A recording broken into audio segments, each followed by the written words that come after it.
আমি হামজা সাহেবের আগমন রসুলপুরের পক্ষ থেকে কালিয়াপুরের পক্ষ থেকে গাজীপুরের পক্ষ থেকে মাহফিলের পক্ষ থেকে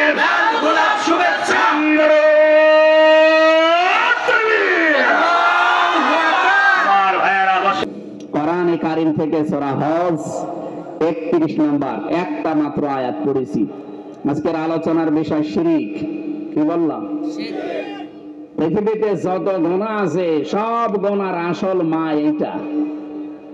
আপনি যত অপরাধ করেছেন যদি বান্দার সাথে সম্পর্কিত না হয় আল্লাহ মাফ করে দেবে, কিন্তু শিরকটা যদি কারো জীবনে থাকে ওর কোনো মাফ নেই, ও মরলে জাহান্নামে।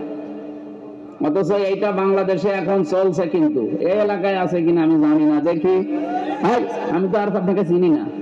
কোরআন হাদিস দিয়ে বললে যদি দেখা যায় না এগুলো শিরক, তাহলে ছেড়ে দেওয়া লাগবে। আমি তো আর আমার বাবার কথা বলবো না, এখানে হাজারো আলেম আছে। শিরক বিল জাত, শিরক বিল সিফাত, শিরক বিল ইখতিয়ারা, শিরক বিল হুকুক, এই প্রকারগুলো আপনি বিশ্লেষণ করলে 120 প্রকার পর্যন্ত হবে। আমরা সিরিয়াল আকারে একটা একটা করে বলবো, যেটা যার সাথে এলাকায় মিলবে। ও যদি সত্যি আল্লাহর বান্দা দাবি করে জান্নাত পেতে যায়, ও যেন এক্ষুনি তাওবা করে থেমে যায়।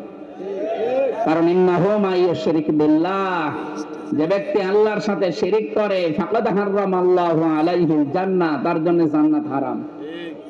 এই ফতোয়াটা আমি বানালাম না, সূরা মায়েদার ভেতরে আছে। যারা এই কথা বলেন কেন? কথা বন্ধ করেন ভাই, খুব জরুরি না হলে একটু বাইরে যান।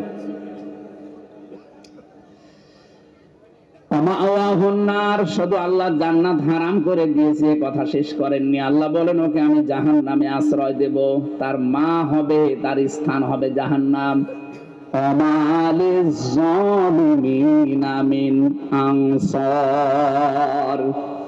জালিমদের জন্য কোন সাহায্যকারী আপনি পাবেন না।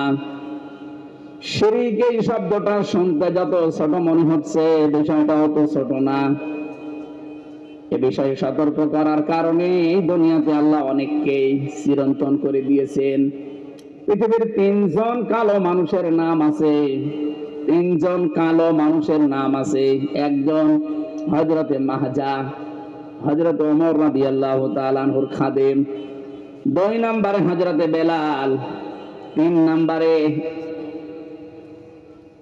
লোকমান। এই 3 জনের জীবনী পড়ে দেখেছি, এরা এত কালো ছিল, হাড়ির তলা দেখতে যেমন তার চাইতে কালো।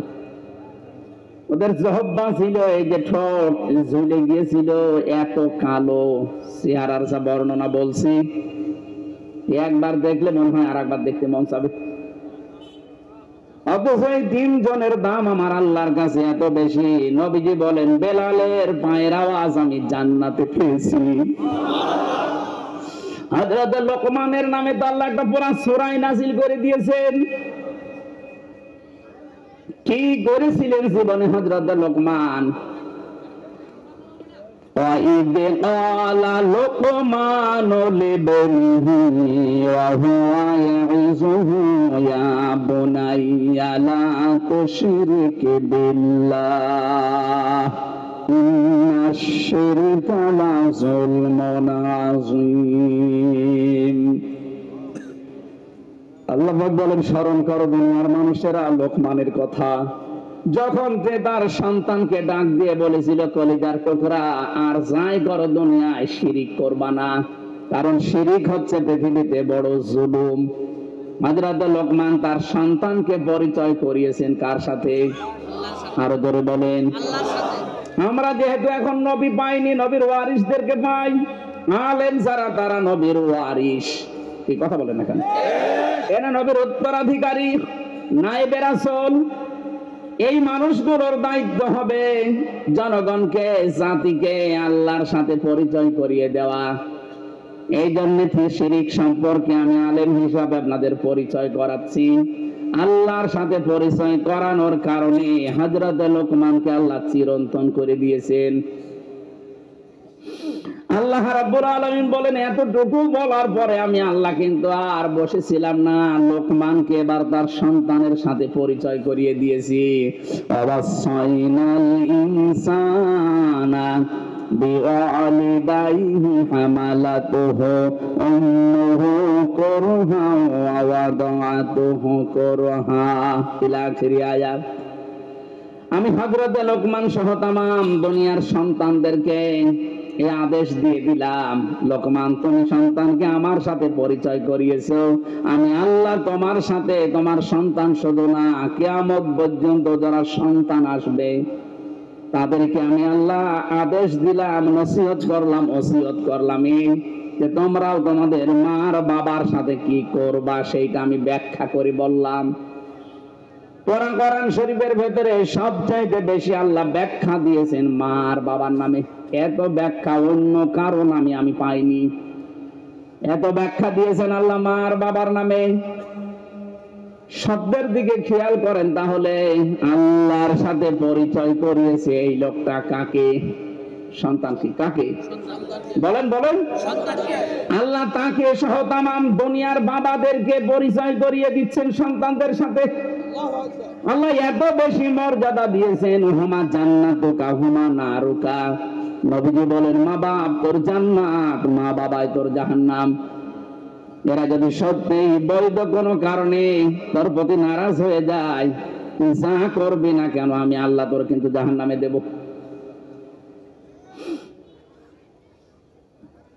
হযরত নবীজি নিজে মেরাজে যেয়ে 4 জন মানুষের কণ্ঠ তেলাওয়াত শুনেছিলেন জান্নাতের ভেতরে। জান্নাতের ভেতরে হারেসা এই সাহাবীর তিনি তেলাওয়াত শুনছিলেন জান্নাতে। ফেরেশতা জিজ্ঞাসা করেন হে নবী চিনতে পারেন কে? আপনার সাহাবী হারেসা। অথচ তিনি তখনও পর্যন্ত মৃত্যুবরণ করেননি, এখনো মরেননি। অথচ নবীজি মেরাজে যে জান্নাতে দেখলেন তেলাওয়াত হচ্ছে, ওখান থেকে আসলেন, ফিরে এসে বললেন হারেসা কি এমন কাজ করো তুমি? এখনো ইন্তেকাল হয়নি, তোমার মারা যাওনি, অথচ তোমার জান্নাতে তেলাওয়াত বাজতেছে। হযরত হারেসা বলেছিলেন হে রাসূল আমার জীবনে তেমন কোনো কাজ নেই, তবে আমার মা আর বাবা এদের দুজনের হক আমি ভুলি না। যখন যা করার এদের হক আমি পেয়েছি আপনার কাছ থেকে পুঙ্খানুপুঙ্খানু আমি আদায় করি। নবীজি বললেন হারেসা এটা বাদ দিও না, তোমার এই খেদমতের কারণে আল্লাহ তোমার কণ্ঠ জান্নাতের ভেতরে বাজিয়ে বেড়াচ্ছে।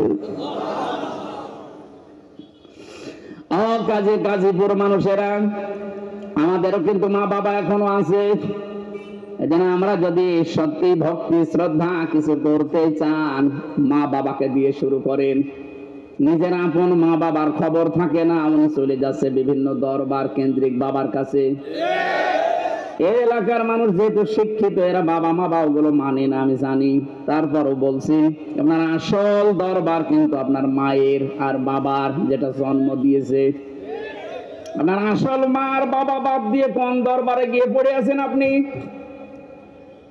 কোরআনে কারীম জানিয়েছে ইয়াসআলুনাকা মাযা ইউনফিকুন কুল মা আনফাকতুম মিন খায়রিন ফালিল ওয়ালিদাইনি ওয়াল আকরাবিন ইলা আখিরি আয়াত।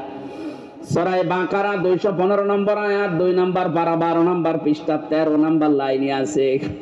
আল্লাহ পাক বলেন হে নবী, দুনিয়ার মানুষরা যদি জিজ্ঞাসা করে যে টাকা পয়সা এখন আমি উপায় করতে শিখেছি, এই যে এই মানুষটা এতদিন পর্যন্ত মনে করেন টাকা পয়সা উপায় কি জানতো না, এখন আল্লাহ হয়তো তৌফিক দিয়েছে টাকা পয়সা কামাই করা শিখে ফেলেছে, প্রতি মাসে 30-40 হাজার টাকা উপায় করতে পারে। আল্লাহ পাক বলেন নবীও যদি জিজ্ঞাসা করে যে আমি টাকা পয়সা জীবনের প্রথম ইনকাম এটা আমি খরচ করব কোথায়, আমার কাছে যদি আমাকে জিজ্ঞাসা করেন, আমি কিন্তু আমার নিজের কথা বলবো যে আপনি জায়গা পাচ্ছেন না। এই কথা বলছেন না কেন? আপনি কোন পীর সাহেবকে জিজ্ঞাসা করলে ও বলবে জায়গা পাও না, দরবারে দুটো গরু কিনে দাও। যে যেই দলে আছে মিনাল্লাযিনা ফাররাকু দীনাহুম ওয়া কানু শিয়া কুল্লু হিজবিন বিমা লাদাইহিম ফারিহুন। পৃথিবীতে যে যেই দলে আছে, মতে আছে, ওই দল নিয়ে আনন্দে আছে। এই জন্য আল্লাহ ব্যাখ্যাটা কারো হাতে ছেড়ে দেয়নি। আল্লাহ বলেন ব্যাখ্যা আমি করবো, শোন। ওমা আনফাকতুম মিন খায়রিন ফালিল ওয়ালিদাইনি ওয়াল আকরাবিন। হে নবী, আপনি বলেন যে ব্যাখ্যা কিন্তু হুজুর করে না, হামজা করে না, আমি নিজে করছি। তুই খরচ করবি জীবনে, প্রথম ইনকামের টাকা তুই উপায় করা শিখেছিস, এই টাকা সর্বপ্রথম তুই খরচ করবি ভালো কাজে।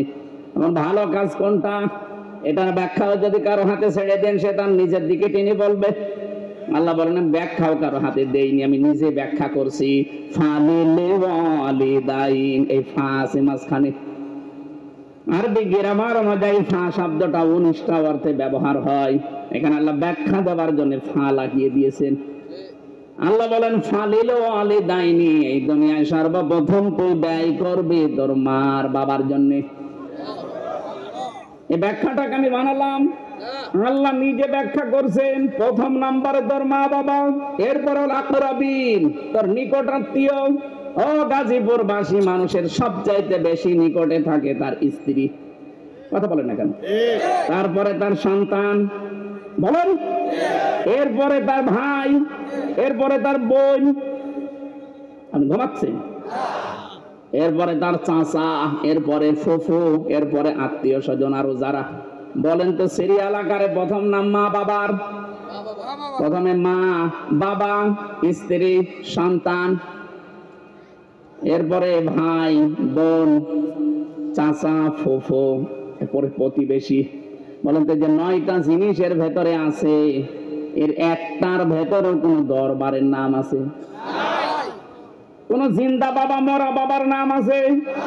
কোন কারণে আপনি এই 9 জন বাদ দিয়ে একবারে চলে যাচ্ছেন সিলেটে? অনেকে যায় তাই বলছি, এই এলাকায় উপর নেই তাই টের পাচ্ছেন না। যে এলাকায় আছে, মরা হোক আর জিন্দা বাবা হোক, ওর নিজের মা বাবার খোঁজ নেই, 9টা সিরিয়াল মানে না, একবারে যে পড়ে আছে দরবারে। আল্লাহু আকবার। কথা বলছে না কেন? আমার মনে হয় এই আওয়াজ এই এলাকায় চলবে না, কারণ এই এলাকায় নেই তো।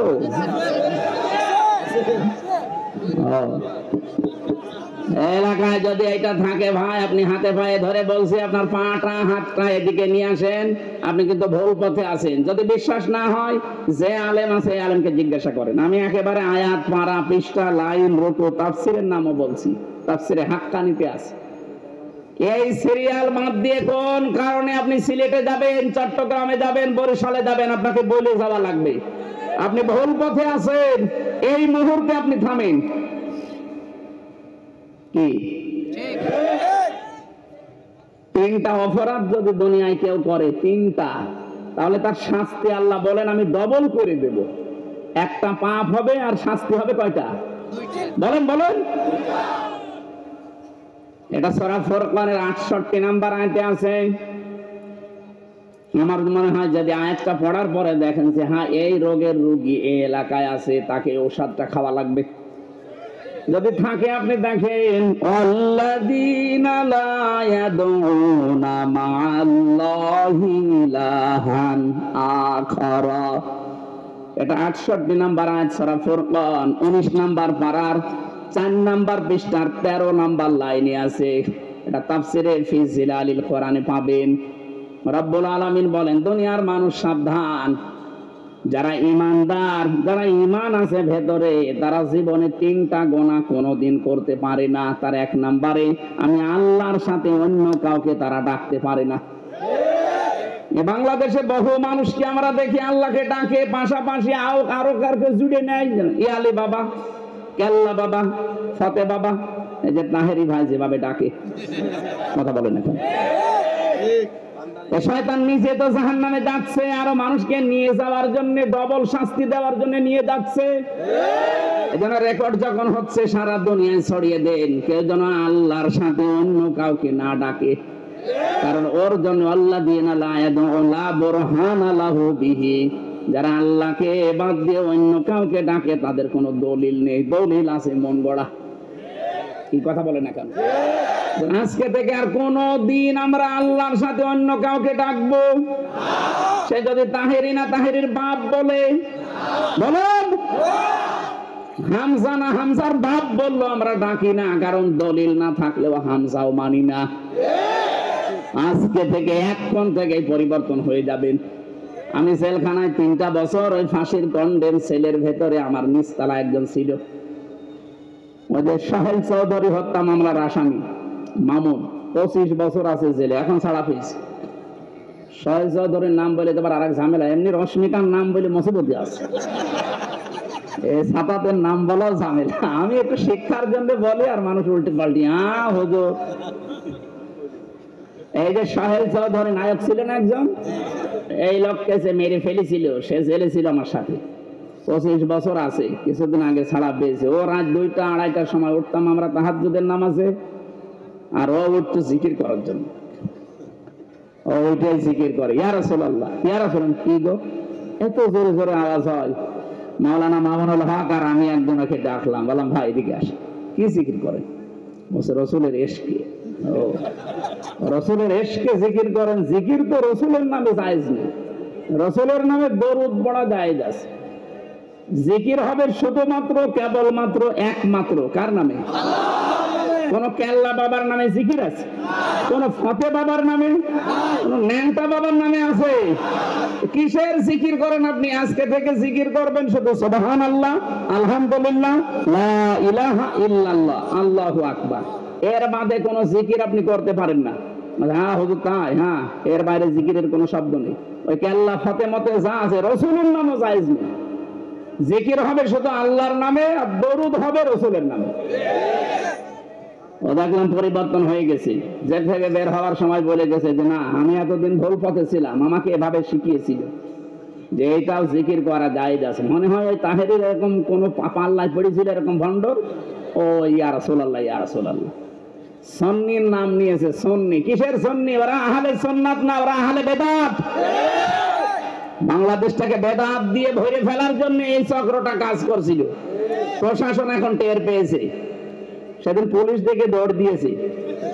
দৌড় দেন কেন? না, পুলিশ দেখে তো আমরা দৌড় দেয়নি, আমাদেরকে তো নিয়ে এসে 3টা বছর বিনা কারণে রেখে দিল। আর আপনি পুলিশ দেখে দৌড় দেন? পিটিয়ে লম্বা করা দরকার শয়তানগুলোকে। কারণ বেদাত যারা করে আল্লাহর কাছে এরা এত ঘৃণিত হয়ে যায়।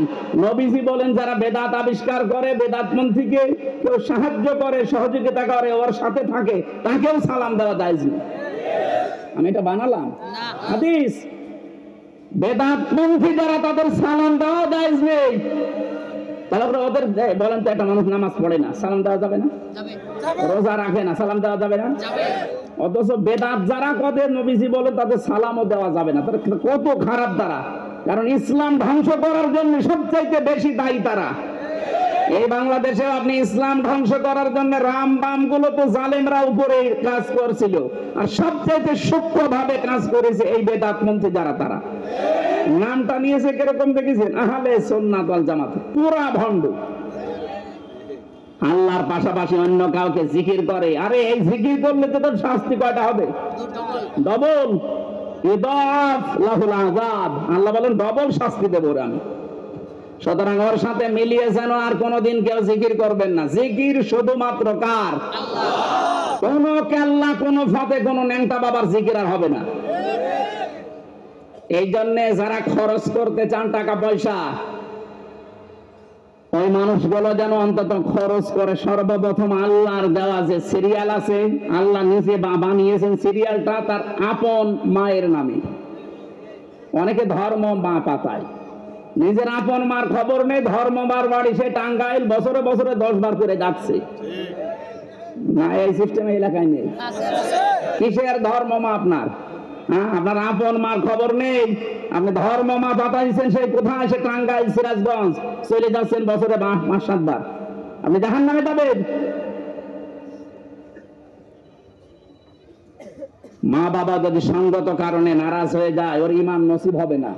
হযরতে আলকামা খুব ভালো মানুষ ছিলেন, কিন্তু ঈমান নসিব হচ্ছিল না। সাহাবায়ে কেরাম গেলেন নবীজির কাছে, বলে হে রাসূল, এ তো সব দিক থেকে ভালো দেখি, কিন্তু কালেমা পড়তে পারে না। নবীজি আসলেন, নিজে পড়াতে বললেন না, তাও পড়তে পারে না। বিশ্ব নবী বুঝে ফেলেছেন এর আসল রোগটা মা। ডাক দিয়ে বললেন ওর মা বেঁচে আছে? বলল হ্যাঁ, নিয়ে আসো। বুড়ি মানুষ এসেছে কাছে। নবীজি বললেন তোমার এই ছেলেকে আমি আগুন লাগিয়ে পুড়িয়ে ফেলবো যদি তুমি মাফ না করো। বুড়ি মানুষ তো ডাক দিয়ে বলে হে রাসূল, আগুনে পোড়াবেন না, কিন্তু আমার এই ছেলেকে আমি মাফ করতে পারলাম না। আপনি মাফ না করলেও তো জাহান্নামে এমনিতেও যাবে, আগুন দিয়ে আগেই পুড়িয়ে দেই। মা বলে ইয়া রাসূলুল্লাহ, আমার জীবনে একটা দুঃখ আছে। আমার ছেলে নামাজি ছিল, রোজাদার ছিল, জিহাদের ময়দানেও গিয়েছে, কিন্তু আমি আর স্ত্রী দুইজন কোনো কথা যখনই বলতাম, আমার নিজের কথার চাইতে ওর বর কথাটা গুরুত্ব দিত বেশি। তখন আমার মনে একটা দুঃখ লেগেছিল, এই কারণে ওর উপর আমি নারাজ হয়ে আছি। নবীজি বললেন মন থেকে যদি আপনি এখনই তাকে মাফ না করে দেন, আল্লাহ কখনো ওর মুখ দিয়ে কালেমা বের করবে না। একজন সাহাবী জিহাদের ময়দানে গেছে, নবীজির পেছনে নামাজ পড়েছে, রোজা রেখেছে, তার যদি অবস্থা এই হয়, আমরা কোথায় আছি? কোন দিকে দৌড়াচ্ছেন আপনি? বিশ্বনবী জানিয়েছেন এই পৃথিবীতে আল্লাহর আরশ পর্যন্ত কেঁপে যায় যদি কোনো মানুষ মার বাবার মনে এই শব্দটা বলে। কোরআনে কারিমে আলিফ আর ফা দিয়ে আল্লাহ বানিয়েছেন শব্দ উফিল্লাকুমা। দুইজনের যদি মুখ দিয়ে উফ শব্দটাও বের হয়, আর তারা বের করে না, কিন্তু তুই নিজেও করতে পারবি না। মা বাবার খেদমত করতে গিয়ে কেউ যদি বলে পারা যায়, তো আপনার পেছনের আমল আল্লাহ সব নষ্ট করে দেবে।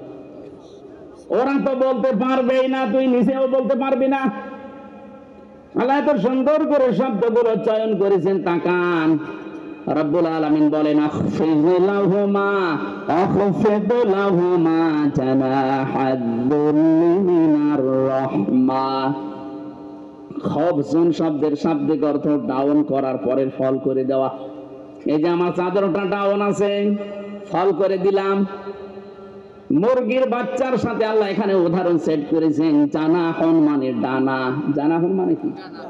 আমাদের ডানা আছে না, ডানা হয় মুরগির, পাখির। আমাদের এদন আছে। আল্লাহ এমন ভাবে শব্দটা দিলেন যে এদন দিলে সমস্যা আছে, কারণ এদনের ভেতরে নরম কিছু নেই, সব শক্ত। মুরগির যে ডানা, এখন ডানা, পাখির ডানা, ওর ভেতরে এমন নরম সফট কোমল একটা পাখা আছে, পর পালক, এত নরম, এত সফট, এত কোমল হয়, একটার সাথে একটা লেগে গেলে ওর নিচে যখন মার বাচ্চারা ওর নিচে আশ্রয় নেয়, পাখিটা এভাবে নিজের দানাটা ডাউন করার পরে ফল করে দিলে নিচে দেখবেন কিচির মিচির আওয়াজ হয়। এটা বাংলাতে বলে অনির্বচন সুখ। আল্লাহ এই শব্দটা এখানে দিয়েছেন জানাহাদ-দুল্লি মিনার রাহমা। মা বাবার জন্য তোর টাকা পয়সা, তোর ছেলে মেয়ে, তোর প্রভাব প্রতিপত্তি, তোর ক্ষমতা সব এইভাবে বিছিয়ে ধরবি। দুনিয়াতে মার বাবা যদি বৈধভাবে বলে যে তুই কিচ্ছু পাবি না আমার কাছে, হাসি মুখে ছেড়ে দিয়ে বলবেন ঠিক আছে। কত দাম, কত মর্যাদা দিয়েছেন তাদের, অথচ হাজার হাজার সন্তানকে আমরা দেখতে পাচ্ছি এই দেশে নিজের মা বাবাকে বাদ দিয়ে অনেক মানুষ বিভিন্ন কবরে, মাজারে, ভণ্ড পীর কাছে এসে দাঁড়িয়েছে। গাজীপুর যেহেতু শিক্ষিত জেলার ভেতরে একটা, 17টা শিক্ষিত জেলা আছে বাংলাদেশে, তার ভেতরে গাজীপুর একটা। আমার মনে হয় এই জেলায় এই গোনা নেই, এই গোনাগুলো সব আছে কুষ্টিয়া লালনের মাজারে। যারা এই গোনায় লিপ্ত আছেন, আপনি কিন্তু জাহান্নামের দিকে এগিয়ে যাচ্ছেন, এক্ষুনি থামেন। আল্লাহর সাথে শিরিক করা যেমন যাবে না, মা বাবার সাথে, তাদের সাথে খারাপ আচরণ করা যাবে না। রব্বুল আলামিন বলেন আমার বান্দা লোকমান শুধু আমার সাথে পরিচয় করিয়েছে তার সন্তানটা, আর আমি তামাম দুনিয়ার সব সন্তানকে পরিচয় করিয়ে দিয়েছি তার মার বাবার সাথে। যেহেতু মর্যাদা সবচাইতে বেশি, এজন্য আমাদের দায়িত্ব হবে। আপনি যদি টাকা পয়সা খরচ করতে চান, এখন সিরিয়াল মানবেন, এই যে সিরিয়াল আল্লাহ বানিয়েছে, নাকি নিজে বানাবেন? বলুন বলুন। আল্লাহর এই সিরিয়ালে প্রথম নাম মায়ের, প্রথম আরো জোরে। সাহাবী বলেন, হে নবী, আমি টাকা পয়সা খরচ করব, খেদমত করব, প্রথমে কার? বলেন তোর মার, তারপরে তোর মার, তারপরে তোর মার, তারপরে তোর বাবার। তিনবার মায়ের কথা দিয়েছেন, এই জন্য পৃথিবীতে আমাদেরকে দুনিয়ায় আনতে মায়ের খরচ কষ্টটা বাবার চাইতে 3 গুণ বেশি হয়েছে। বাবা শুধু বিছানায় ছিল, এতটুকুই শেষ। বাকি যে 3টা কষ্ট, একটাও আমার বাবা টের পায়নি। 10 মাস 10 দিন পেটে রাখার কষ্ট, এটা বাবা টের পেয়েছে। আরো জোরে বলেন। মাদেরকে বলবো, এখান থেকে একটা শিক্ষা আছে। এত কষ্ট করে 10 মাস 10 দিন সন্তান পেটে রাখেন, কিন্তু এই সন্তানটা যদি হারাম খেয়ে খেয়ে পেটে বড় হয়, আপনার স্বামীকে আপনি এখনই কন্ট্রোল করবেন। কত স্বামী আছে বৈধ অবৈধ নেই, উপায় করে নিয়ে আসে, আর আপনি সন্তান পেটে নিয়ে ওইটা খান। তা খাওয়ার পরে ওই সন্তান পেটে আস্তে আস্তে বড় হয়, অত জন্মগত ভাবেই হারামখোর। এই কথা বলছেন না কেন? আপনার এই সন্তানটা জন্মগত ভাবে হারামখোর তৈরি হচ্ছে। আপনি কিসের মা যেটা হারামখোর পেটে নিয়ে 10 মাস আপনি ঘোরেন? এটার জন্য তো শুধু স্বামী দায়ী না, আপনিও দায়ী।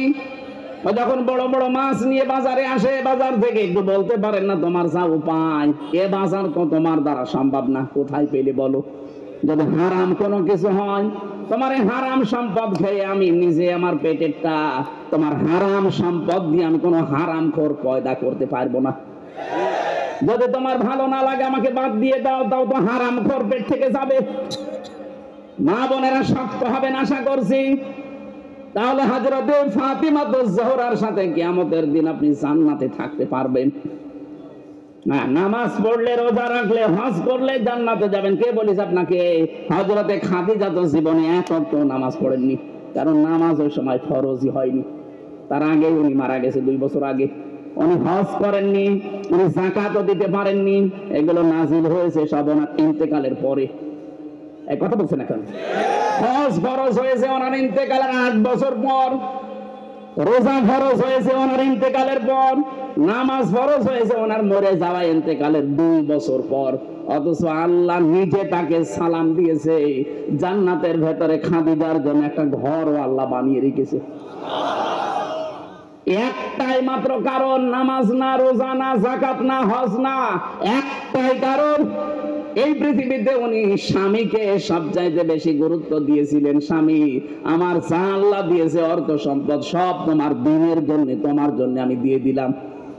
আপনার স্বামী যতুইনু আলা দীনি যাওজাতিহা, কোন স্ত্রী যদি স্বামীকে দিনের পথে চলার জন্য, ইসলামের পথে চলার জন্য উদ্বুদ্ধ করে, পেছন দিক থেকেও আর সাহায্য করে, উদ্বুদ্ধ দেয়, সহযোগিতা করে, উৎসাহ দেয়, কিয়ামতের দিন তাকে আল্লাহ খাদিজার সাথে জান্নাতে দিয়ে দেবে। কিন্তু অধিকাংশ মহিলা আরো বাধা দেয়। আপনি একটু শক্ত হতে পারেন না যে আপনি হারাম ইনকাম করবেন, ওটা নিয়ে নাই, ঠিক আছে আমি খাইলাম, 2 জন মিলে তৃপ্তি সহকারে খাওয়ার পরে পেটে তো একটা আছে, এটা তো জন্মগত ভাবে হারামখোর তৈরি হচ্ছে, বড় হলো হারামখোর হবে। আমি হারামখোর পেটে নিয়ে ঘুরতে চাই না। আপনি যদি এইটা ওকে শক্ত করে বলতে পারেন, ও যদি হারাম আস্তে আস্তে ছেড়ে দিয়ে হালালের দিকে উদ্বুদ্ধ হতে থাকে, এই দেশও ভালো হবে। কথা বলেন না কেন? যেন মায়ের এই কষ্টটা, 2 নম্বরে মাঝে ডেলিভারির কষ্ট সহ্য করে। বিজ্ঞান এখন প্রমাণ করছে একটা মানুষ সর্বোচ্চ 45 ডিগ্রি কষ্ট সহ্য করতে পারে। 45 ইউনিট, এর উপরে কষ্ট দিলে মানুষ মরে যাবে। কিন্তু একটা মহিলা দুনিয়ায় সন্তানকে মুখ দেখাতে 57 ইউনিট কষ্ট সহ্য করে। আপনি বলেন তো, পুরুষ মানুষ যত শক্তিশালী হোক সর্বোচ্চ কত? 45 ইউনিট। আর আমার মুখ দেখতে দুনিয়ায় আমার মা 57 ইউনিট পর্যন্ত কষ্ট অলরেডি সহ্য করেছে। 3 নম্বরে কমপক্ষে 2 বছর আমাকে দুধ খাওয়ানো লাগে। যদি এই দায়িত্বটা আমার মায়ের না, দায়িত্বটা বাবার। দুধ খাওয়ানোর দায়িত্ব কার? না না, আপনি আলেম না? বাবা। সূরা বাকারা 2 নম্বর পারা 17 নম্বর পৃষ্ঠার 1ম নম্বর লাইনে 231-32 নম্বর আয়াত।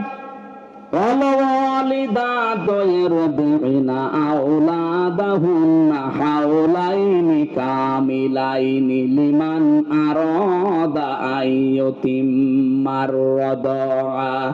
এখানে মুযাক্কার শব্দ লিমান আরাদা, লিমান আরাদা আইয়ুতিম্মার রাদা। আপনি যারা গ্রামার বোঝে জিজ্ঞাসা করেন শব্দটা মুয়ান্নাস না মুযাক্কার, এটা স্ত্রীলিঙ্গ না পুরুষ লিঙ্গ। তার মানে দুধ খাওয়ানো 2 বছরের দায়িত্ব কিন্তু মায়ের না, এ দায়িত্ব বাবার। মা যদি পালন না করে মার গোনা হবে না, কিন্তু বাবা যদি পালন না করে বাবার গোনা হবে। প্রশ্ন আসতে পারে বাবার তো মেশিন পত্র নেই। হ্যাঁ নেই, মেশিন নেই তো এই কারণেই তো মাকে দিয়ে আপনাকে পালন করানো লাগে। মা যদি বলে না এক একটা সন্তানের দুধ খাওয়াতে আমি 5 লাখ করে টাকা চাই, তাই আপনাকে দেওয়া লাগবে। আমার মনে হয় এটা মাইকে বলা ঠিক হলো না, কারণ আমার ম্যাডাম যদি দেখে ও সাতা কালকে বলবো টাকা দাও। কারণ আমার মেয়ে এখন কেবল 3 মাস বয়স, ও যদি বলে ওয়াজ করা না তোমার মেয়ে, তুমি হয়তো না, আমার তো মেশিন পত্রই নেই, আমি খাওয়াবো কি দিয়ে। যদি বলে আমি খাওয়িয়ে দেবো অসুবিধা নেই, কিন্তু 5 লাখ করে টাকা দেওয়া লাগবে। আমার 3 মেয়ে, 15 লাখ যাবে আমার। ঠক্কো, আর কোনোদিন বলবো না। মাইকে বলা ঠিক হলো? সম্মানিত মা বোনেরা, আপনাদেরকে আল্লাহ এই জিনিসপত্র দিয়েছে এই কারণেই তো মর্যাদা বেশি। 1 ফোঁটা দুধ যদি সন্তানের গলদেশ দিয়ে যায়, নবীজি বলেন একটা মরা মানুষকে জিন্দা করে দিলে যে সব হয়, সব আল্লাহ মায়ের আমল নামায় লিখে দেয়। রাতের বেলা 8-9 বার 10 বার করে ওঠা লাগে সন্তানকে দুধ দিতে। 1-1.5 ঘন্টা 2 ঘন্টা পরে পরে ওর ক্ষুধা লাগে। আমি তো নিজে দেখেছি, আমি নিজে ঘুমালো 8-9 বার 10 বার করে রাতের বেলায় উঠে উঠে দুধ খাওয়ায় সন্তানকে। বিশ্ব নবী জানিয়েছেন সারা রাত তাহাজ্জুদ পড়লে যে সওয়াব হতো মায়ের আমল নামায়, এই দুধ খাওয়ানোর কারণে আল্লাহ ওই সওয়াব লিখে দেন। এটা 3টা কষ্ট বললাম, সন্তান পেটে নেওয়া, ডেলিভারি করা আর দুধ খাওয়ানো। পৃথিবীর কোনো বাবা টের পায়? বলেন না কেন? এটা শুধুমাত্র মায়ের কাজ। আল্লাহর নবী বলেন এই কারণে মায়ের মর্যাদা আল্লাহ 3 গুণ বাড়িয়ে দিয়েছেন। এতটুকু আল্লাহ শেষ করেননি, হাদিস আরেকটা পেয়েছে, নবীজি 4 বার মায়ের নাম বলে 5 নাম্বারে বারে বাবার নাম বলিস। আমার মনে হয় বাবার নাম না বললেও হতো। এই জন্য আমরা যারা এখানে সন্তান আছে, আমাদের এখনই ফরজ দায়িত্ব কিন্তু নামাজের মতো, রোজার মতো। মা বাবার আইন মানা ফরজ না, মা বাবার সেবা করা ফরজ। আইন মানা শুধুমাত্র ফরজ কার? ওয়াকাদা রাব্বুকা আল্লা তা'বুদু ইল্লা ইয়্যাহু ওয়া বিল ওয়ালিদাইনি ইহসানা। আল্লাহ বলেন আমি রায় দিয়ে দিলাম, আমি ঘোষণা দিলাম, আমি সিদ্ধান্ত নিলাম, আমি ফায়সালা করলাম। আমার রায় হচ্ছে আমি আল্লাহ ছাড়া কারো ইবাদত করা যাবে না। আর দুনিয়ায় যাদের মা বাবা আছে তাদের সাথে ভালো ব্যবহার করা লাগবে। এই ইহসান শব্দের ভেতরে খরচও আছে। এজন্য মা বাবার জন্য কেউ যদি খরচ করে ওই টাকার হিসাব আল্লাহ কিয়ামতে নেবে না। আপনি যদি মায়ের খরচের জন্য মাসে 5,000 টাকা করেন, মনে করবেন 5,000 টাকা আল্লাহর রাস্তায় সাদকা করলাম। কেউ যদি মায়ের পান কিনতে, স্যান্ডেল পর্যন্ত কিনতে প্রতি মাসে মাসে আপনার যদি 2,000 খরচ হয়, মনে করবেন 2,000 আমি আল্লাহর রাস্তায় সাদকা করে আসলাম। অথচ সে আপন মা বাবা বাদ দিয়ে কোন ভণ্ড কোন দিক থেকে বের হয় গাছতলা ফুড়ে, সেখানে যে পাগলের মতো খরচ করে। কোন লাভ নেই ভণ্ডর পেছনে খরচ করে। ও নাম দেখলেন না 9 নাম্বার পর্যন্ত নাম নেই। আমি তো 9 নাম্বার পর্যন্ত সিরিয়াল বলেছি, মা বাবা বউ সন্তান, এরপরে কি ভাই বোন চাচা ফুফু প্রতিবেশী। বলেন তো 9 জনের ভেতরে কোন পীরের নাম আছে? কোন কারণে আপনি পীরের দরবারে খরচ করেন? বলেন বলেন যে লেখাপড়া শেখায়, আমাকে শিক্ষা দেয়। হ্যাঁ, দিনের শিক্ষা তার কাছ থেকে নেওয়া জায়েজ আছে। আপনি হাদিয়া দেবেন, হাদিয়া নেওয়াও জায়েজ, দেওয়াও জায়েজ। আপনি ছাগল দেবেন, সে একটা মুরগি তো দেবে আপনাকে। কি আপনি ছাগল দিয়ে আসবেন আর সে হাদিয়া খালি নিয়ে যাবে, দেওয়া যে সুন্নত সেটা তো মানে না। কোন পীরের দরবার দেখান যেখানে হাদিয়া দিলে একটু কিছু ফেরত পাওয়া যায়? দেখান। কত দরবার খালি বসে আছে, নিয়ে আসেন, নিয়ে আসেন। আমি 8 রসের দরবারের কথা বলছি। কোন কারণে আপনি ওখানে যাবেন? ওর যে চেহারা সুরত দেখেছেন, শয়তান পর্যন্ত ওরা দেখলে লজ্জা পায় যে একটা পীর। আজকে গাজীপুরের এই কালিয়াকোট এই রসুলপুর যে জামে মসজিদের উন্নয়নে মাহফিল দিয়েছেন, সকালবেলা যদি এই লোকটা ওখানে যেয়ে দেখে যে ইমাম সাহেব দাড়ি কেটে সফা, ও ডাক দিয়ে বলবো, হুজুর আপনার দাড়ি কই? ও যদি বলে, আরে ভাই দাড়ি তো আমার নেই, ঠিক আছে, তুমি যে মুসল্লি তোমারও তো নেই। মুসল্লি বলবো, হুজুর দাড়ি ছাড়া মুসল্লি হওয়া যায়, দাড়ি ছাড়া ইমাম হওয়া যায় না। বলবে না? বলেন। ও গাজীপুর বাসী, দাড়ি ছাড়া গাজীপুর একটা জেলা বাংলাদেশে, কালিয়াকার একটা থানা, এরকম 630টা থানা আছে। রসুলপুর এরকম একটা গ্রাম, 70,000-এর উপরে গ্রাম আছে এদেশে, তার ভেতরে একটা গ্রামে রসুলপুর। এই গ্রাম কে চেনবে? আপনার বাইরের জেলায় যান, অনেকে রসুলপুর চেনেই না। এই মসজিদের ইমামতি করার জন্য যদিও দাড়ি ছাড়া ইমাম হতে না পারে, তাহলে দাড়ি ছাড়াও বিশ্ব ওলি হয় কি করে?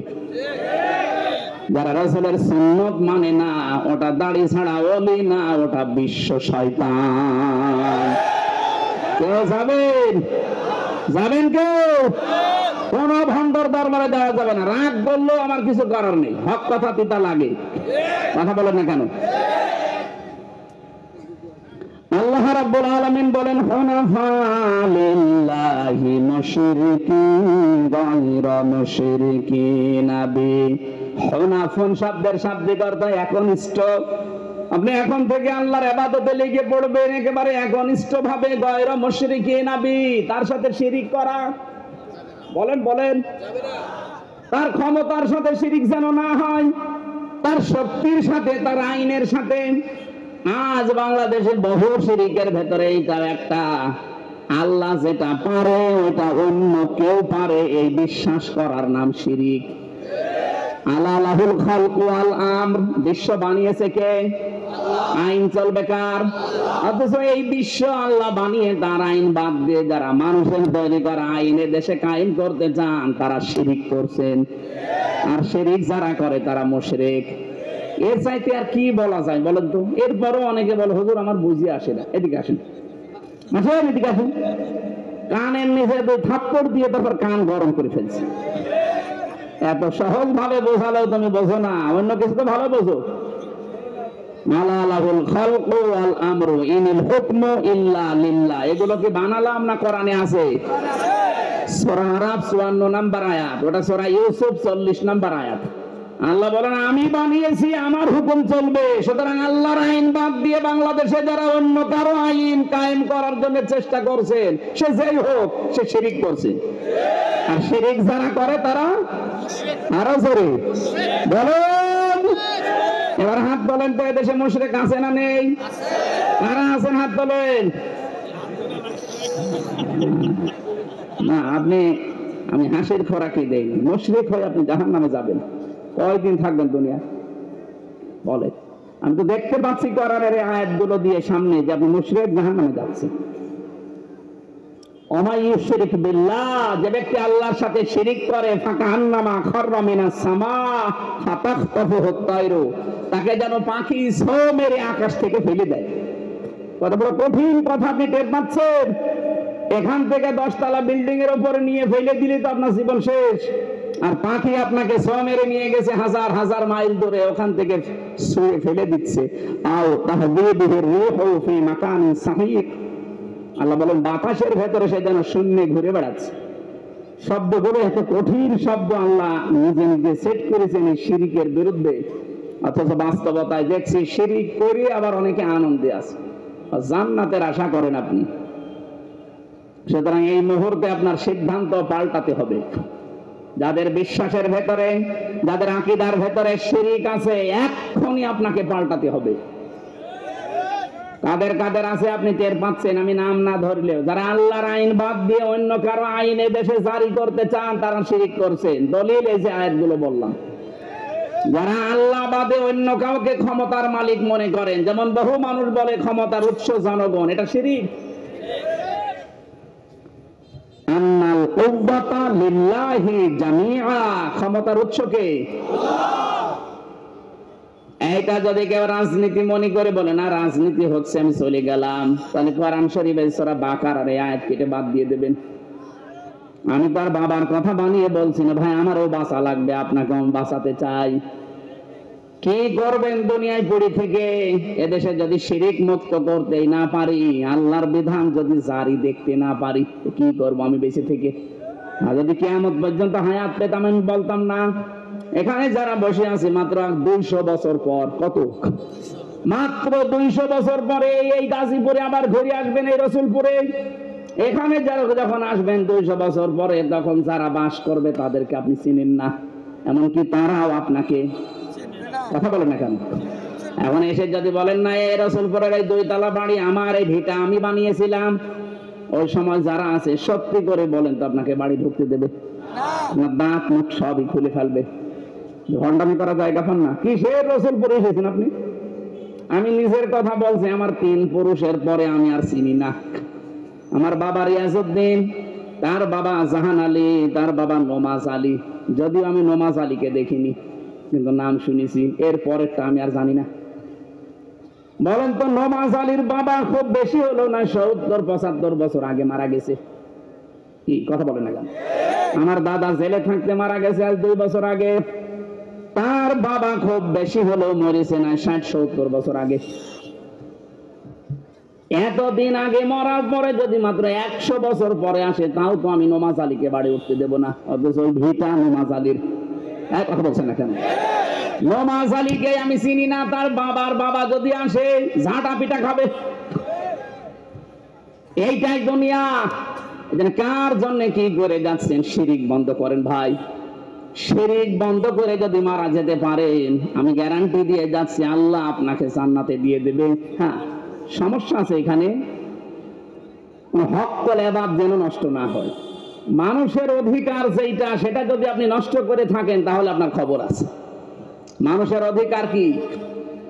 এই 15.5 বছরে মানুষের যত অধিকার নষ্ট হয়েছে, এই 53 বছরও এত অধিকার হয়নি। আপনার কারণে বহু মানুষ তার উপরের চেয়ারে উঠতে পারেনি, এরকম ক্ষমতা অনেকে দেখায়নি।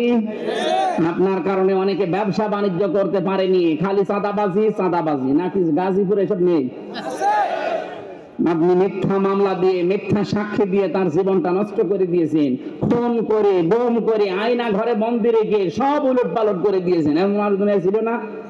এখন যদি ওই মানুষ বসে বলে আস্তাগফিরুল্লাহ, মাফ হবে কি করে? আপনি তার আল্লাহর কাছে তো দোষ করেননি, দোষ করেছেন হামজার কাছে। কথা বলেন না কেন? আমার 3টা বছর নষ্ট করলেন জেলে রাখে বিনা কারণে।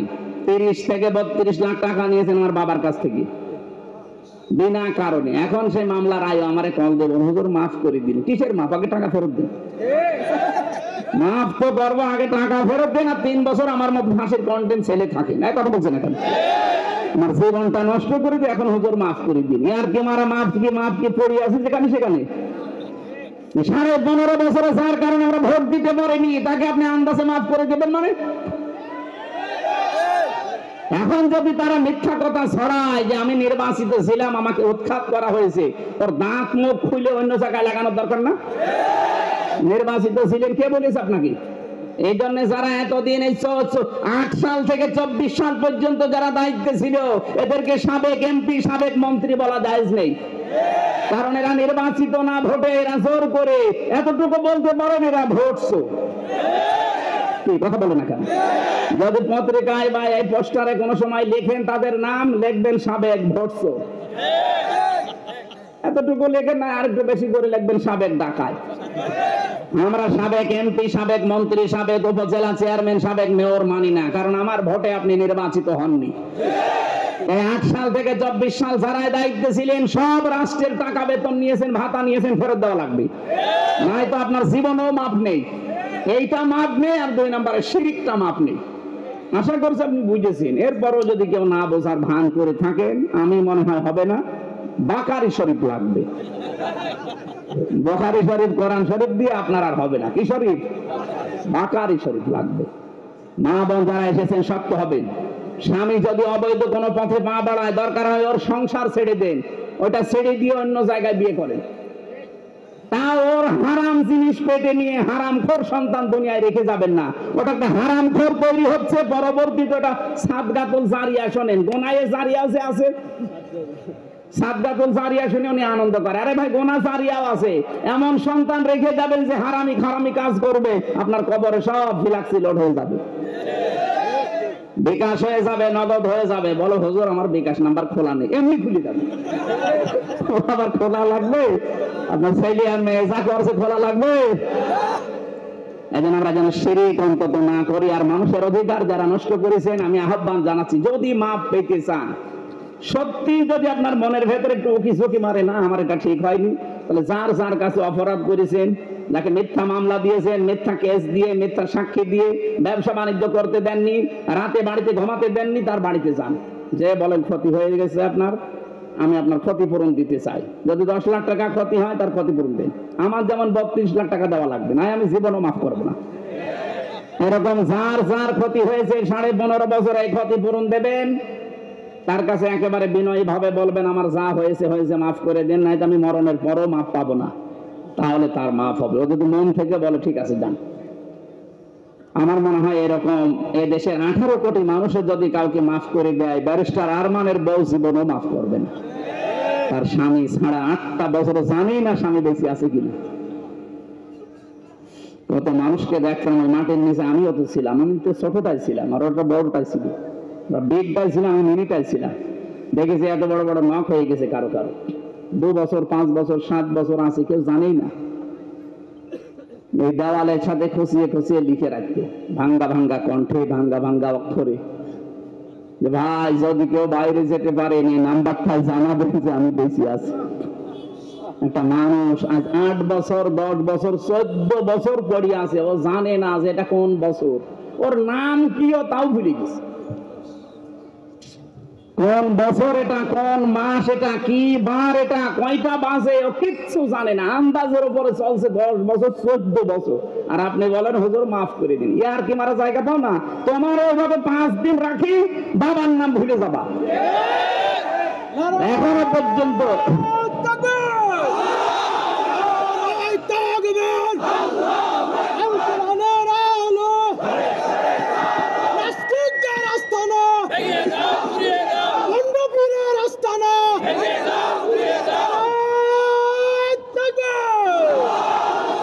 এখনো পর্যন্ত যারা জালেমদের সাফাই গান, যে কি হয়েছে ওনার পালিয়ে যাওয়া লাগলো। আরে ভাই, আপনার উপর তো হয়নি। আপনার বাবা যদি গুম হয়ে থাকে ইলিয়াস আলীর মতো, আমার মেয়েটা এখনো পর্যন্ত, মেয়েটা এখনো আমার চেনে না, আমার কাছে আসতে চায় না। ও বলে যে এরকম হুজুর বহু দেখিছে। আমারে বলে আঙ্কেল আমাদের বাড়িতে চলেন। কি আশ্চর্য গো, হ্যাঁ, মেয়ের মুখে আঙ্কেল শোনা লাগে, বাপ বলেও ডাকে না। আপনি হাসেন, আর আমার মন কি দুঃখ বলেন তো, মেয়ে আমারে বাপ বলতে চায় না, কারণ ও মনে করবে এ বাপ কিরকম বাপ। এই জন্য যারা এইরকম অপরাধের সাথে জড়িত ছিলেন, এখনো জালেমদের সাফাই গান। নবীজি বলেন, কেউ যদি জানে যে লোকটা জালেম, জানার পরও কেউ যদি তাকে সাপোর্ট করে, ভালোবাসে, সমর্থন করে, ও আমার উম্মত থেকে বের হয়ে যায়। এই জন্য অন্তত যা হয়েছে হয়েছে, আপনি আবার জালেমের সাপোর্ট করে নিজের কপালে আগুন লাগাবেন না। আল্লাহ তুমি আমাদেরকে বাঁচাও, বলেন আমিন। আমার যতটুকু কোরআন হাদিস পড়ে ধারণা আর সাহাবায়ে কেরামের জীবন পড়ে, মেয়েরা যদি এখন সামনে শক্ত হয়, হারাম ইনকাম অনেক স্বামী বন্ধ করে দেবে। সামনে অনেক হারাম কাজ যেগুলো হয়, এগুলো বন্ধ করার জন্য ছেলের বাবারাও একটু অ্যাক্টিভ হওয়া লাগবে। সামনে কোনো বিয়েতে বরযাত্রী যাওয়া জায়েজ নেই। এই যে গায়ে হলুদ, এটা হিন্দুদের কালচার, সুতরাং বরযাত্রী এটা হিন্দুদের কালচার, এগুলোতে মুসলমান আর যাবেন না। অলিমা করেন, আপনি যদি পারেন সমর্থতাকে অলিমা করবেন। অলিমা কি ছেলের বাড়ি না মেয়ের বাড়ি? ছেলের বাড়ি অলিমা কয়জন করে? কয় আমি তো দেখি না, খালি বরযাত্রী যাওয়া ধান্দায় আছে। তাও 200, 300, 500 জন বরযাত্রী যায়। এগুলো ইতর, ছোট লোক আর ইতর ছাড়া কেউ বরযাত্রী যায় না। আজকে থেকে বরযাত্রীর দাওয়াত আসলে মাইনাস। কথা বলে না কেন? আপনি জাহান্নামে নিয়ে যাবেন, তাই বলে আমি তো যেতে পারি না। এখন থেকে যদি বরযাত্রীর দাওয়াত আছে আর গ্রহণ করবেন? কারা কারা বরযাত্রী যাবেন না দেখি? ওনার হাত তোলেন। এমন হয় যাবে। ঠিক আছে, আলহামদুলিল্লাহ। এই এলাকায় দিয়ে দিয়ে এবার শান্তি পাওয়া যাবে। বারবার বলছে এই কারণে, কারণ আমার তো ছেলে নেই, আমার তো বাসা লাগবে না, এই কারণে মাসলাটা বললাম। না, নবীজি যতগুলো বিবাহ করেছিলেন সব অলিমা, সব কি একটাও কি বরযাত্রী নিয়ে গিয়েছে? আপনার সামর্থ্য থাকলে ছেলের বাবারা এই কাজ করবেন। আমার যেহেতু অনুষ্ঠানটা হঠাৎ করে এটা করা, আজকে আবার আরেকটা আছে রাত 8:30টায়, আর মাত্র 1 ঘন্টা 15 মিনিট আছে। ওখানে কয় কিলো এখান থেকে? আমি তো আর মেশিন না যে যেই উঠে পড়বো, একটু খাওয়া দাওয়া আছে, নামাজ কালাম। সুবহানাল্লাহ, আলহামদুলিল্লাহ। আমার যে জেলখানায় লিখিত কয়েকটা বই ছিল, একটা মনে হয় নিয়ে এসেছে, স্টেজে আছে না, বামে মনে হয় দাঁড়িয়ে গাড়ি আছে। শিক্ষিত মানুষদের জন্য এটা কাজে লাগবে। সৃষ্টি জগৎ নিয়ে লেখা আছে, অনেক তথ্য দেওয়া আছে, ওটা নিয়ে যান। আল্লাহুম্মা আমিন। লা ইলাহা ইল্লা আনতা সুবহানাকা ইন্নী কুনতু মিনাজ জালিমিন। আল্লাহুম্মা গফিরলি ওয়ারহামনি ওয়াহদিনি ওয়াআফিনি ওয়ারযুকনি ইয়া রাব্বাল আলামিন।